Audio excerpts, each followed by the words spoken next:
Two major superpowers. One Cold War. It's the roaring 80s. And while everyone is busy shifting into modern culture, coming out, and partying,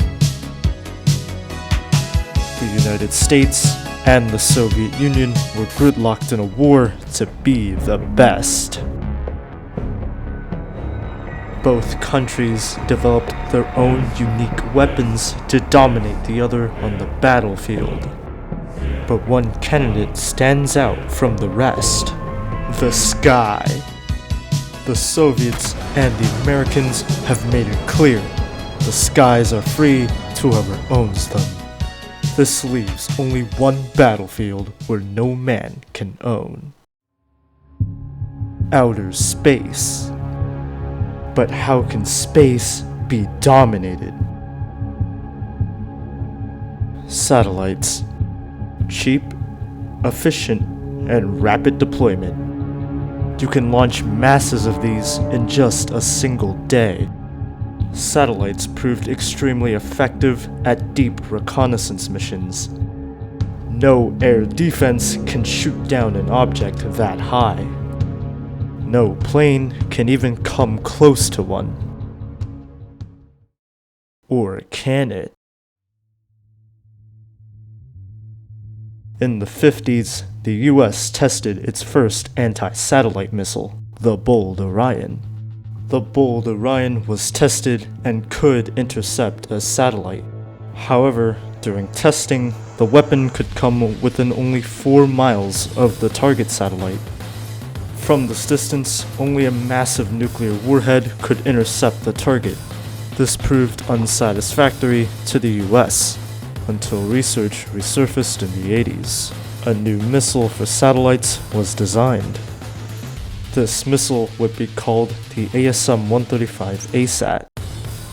The missile weighed 2,600 pounds, 1,600 pounds heavier than the AIM-54 Phoenix. Similar to the AIM-9 Sidewinder, the missile uses an infrared homing seeker to intercept the target.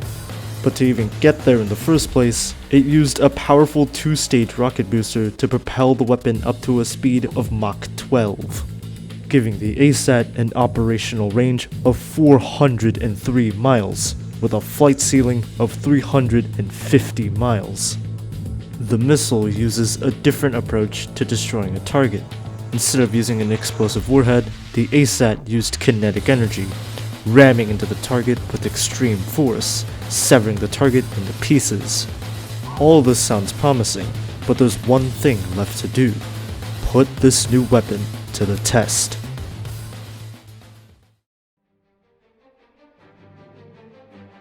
September 13th, 1985. The ASM-135 is strapped onto a plane.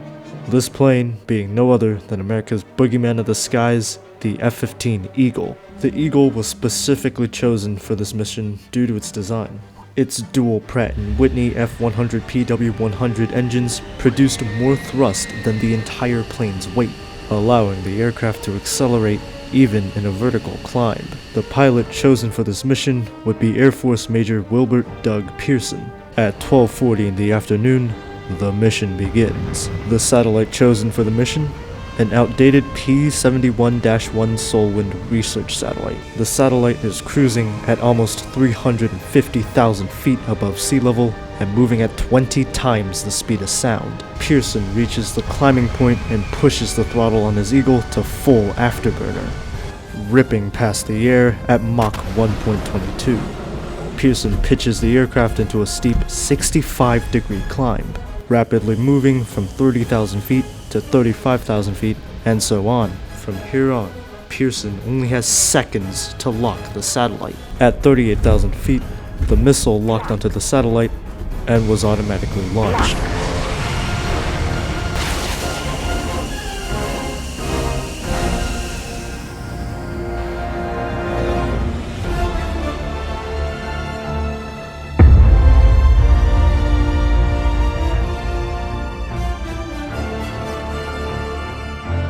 On that Friday in September of 1985, a strong message was sent to the Soviets.